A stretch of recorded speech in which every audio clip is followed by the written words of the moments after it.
So good day mga galamay, welcome again sa another video, another vlog.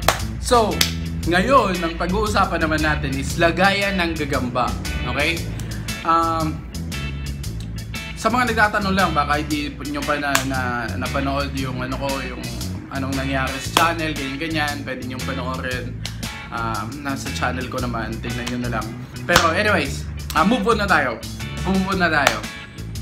Pag-usapan natin sa pag-usapan natin yung iba't ibang klase ng lagayan ng gagamba, kung ano ba yung maganda, kung ano ba yung dapat na ginagawa nyo din at pag-aalaga nyo sa gagamba. First things first. Okay. So, una, ang pinaka-basic talaga na lagayan is posporo. Okay? Match, posporo. Yan. Kasi alam mo yun, 3 piso na ata ito ngayon. Kumbaga, pag wala ka pang budget, bata ka pa, di ba? Pwede kang mabili mo kagad sa tindahan to. Which is, hindi mo kailangan ng ganun kalaking pera para bumili nito. Okay. Ang kinagandahan nito, okay, pwede mo siyang i-divide. Pwede mo siyang lagyan ng divider. Pwede mo siyang solo lang itself. Kung gusto nyo medyo maluwag, ako, pag malaking gagamba, iniisa ko lang talaga. Pero pag pwede namang dalawahin, 6. Alam ko ang kaya nitong ilagay, yung mga medyo maliliit lang na gagamba is, tingin ko siyam. Okay? Lalagyan mo siya nung dahon ng nyog na i-ano mo. Parang ipapa-curve. Tawag doon. Papa-curve. Basta, yun. Siyam yung kayang ilagay dito. It's just dapat paliliit lang na gagamba. Hindi pwedeng malaki. Okay. So, kasi maraming klaseng pwede mong gawing design dito. May pa-cross, may mga bilog, may okay? So, pangalawa, if ever naman, siguro naman kaya nyong bumili ng ganito. Ito yung maraming nagtatanong sa akin kung saan ako bumili nito. Para siyang actually para siyang medicine, lagay ng medicine. Nabili ko to actually sa gilid lang sa parang parang presyong Divisoria. Yun, parang ganon.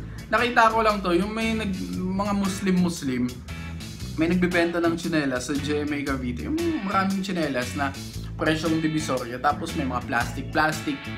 Nabili ko to, nakita ko to doon. 25 pesos ang isa. Okay? Which is okay naman talaga. Okay naman talaga to. Kasi parang napakabilis mong if ever naghahanap ako, ito dinadala ko. Kasi, di ba? Parang pag may nakuha ka, lagay ka agad. Pag may nakuha ka, bukas, lagay. Yun. Kasi, ang mahirap sa posporo, kung lalagyan mo ng mga compartment to, is, pag binukas mo siya, yung iba lumalabas. Diba? Lumalabas. Kaya, ito yung advice ko, if ever maghahunt kayo. Pwede namang, maraming pwedeng gawin, customize na lagay ng gagamba. Nasa idea nyo na lang yun kung paano nyo gagawin. Tapos, pangatlo naman, eto. Sa akin kasi, ang pinaka gusto ko talaga, wala lang akong time at saka wala pa akong pera. Okay. Hindi ko pa nagagawa kasi marami pa akong inaasikaso. Ang gusto ko talaga, alam mo yung nakakita na ba kayo sa tindahan, yung lagayan ng candy na binubukas lang ng ganun. Tapos marami siyang, yung salamin na naka-divide siya. Yun. Maganda din yun. Yun yung plano ko. Tapos, sa ngayon, eto naman yung ginagamit ko sa mga alaga ko. Kasi, bukod sa transparent na nakikita ko, di ba? Yan o. Yan. Yan yung mga alaga ko ngayon. Actually, dalawa tong nabili ko. Ang price nito is 35 to 40 pesos. Sa ito naman, nabili ko to sa palengke sa Imus, Cavite.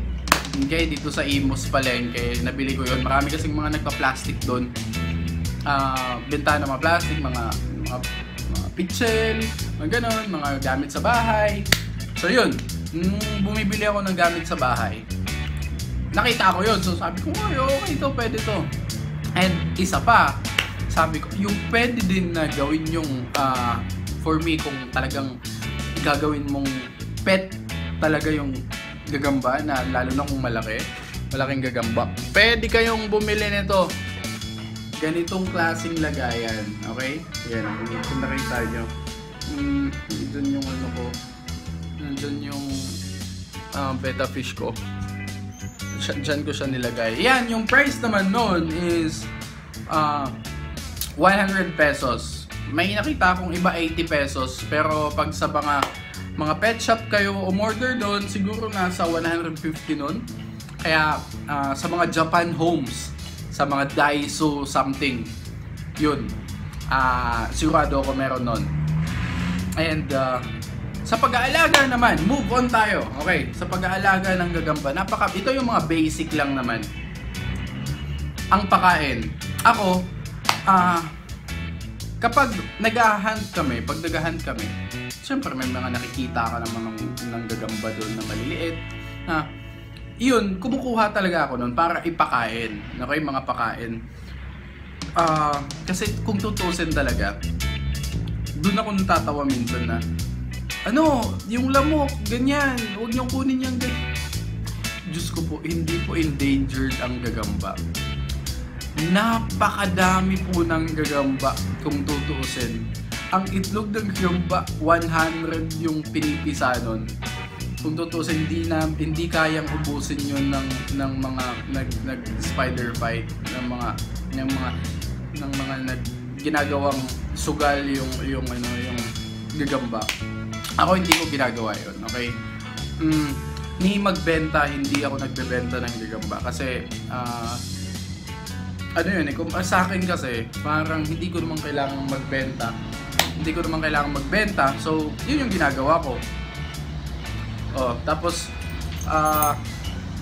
susunod, paano ba pakainin yung gagamba?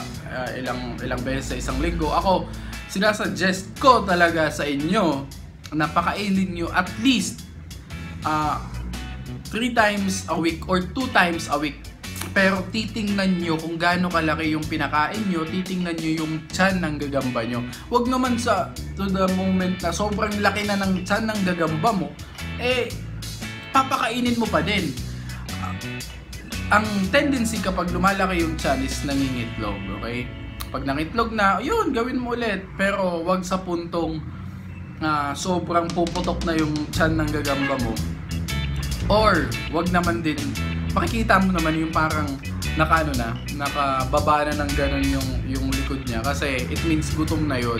So, kailangan mo nang pakainin yun. Mga masasuggest kong pakain yun, mga maliliit na gagamba, langaw, kung marunong kayo manghuli ng langaw, yun, langaw. Ako, after, pag wala akong hindi ako nakakapag-hunt, nag-ano ako ng langaw, okay? Nag-uhuli ako, which is madali lang naman.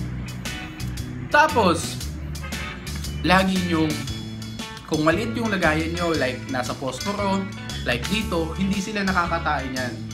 Okay, para makatae sila, ilabas nyo, magkumuha kayo ng stick, pagapangin nyo sa stick, for sure, tatae yun. So, kasi pag hindi nakakatae din yung gagamba, is namamatay, natutuyo yung niya, yung tae niya dun sa may puwet niya. Natural, saan ba naman yung tae kundi nasa puwet? Okay, so, tapos, actually, kailangang pahamugan yung gagamba. Kaya nga may mga binibentang lagayan na pahamugan. So, kailangan nyo yun. Kailangan pahamugan yung gagamba kung may budget kayo. Pero ako, hindi ko naman talaga ginagawa yun. Kasi hindi ko naman pinapanglaban yung mga gagamba. Actually, it's more on conditioning. Pag kinokondisyon nyo yung gagamba, pag ilalaban nyo talaga, yun, magandang gawin yun. Pero sa akin na pet lang, hindi ko kailangan gawin yun. So, yun, I think parang na-cover na natin lahat. If hindi pa, if may gusto pa kayong video or may gusto pa kayong matutunan about sa pag-alaga, mag-comment lang kayo sa baba. Then, eto, support my Facebook channel, Facebook page. yung Gagamboy TV. Search nyo sa Facebook. Hindi ako mag-shoutout dito sa thread ng YouTube. Mag-shoutout ako sa mga nagko-comment doon. Kasi doon ako mag-update lahat. Kung may spider hunt kami, kung may bundok kami nga akyatin, makapag-spider hunt tayo. Doon ko lahat i-update kasi mayroon pag-update sa YouTube. Pero doon ko lahat i-update sa Gagamboy TV. So yun, doon ko kayo shoutout, papakita ko yung picture nyo. Yun. So parang mas magiging maganda yung channel na to.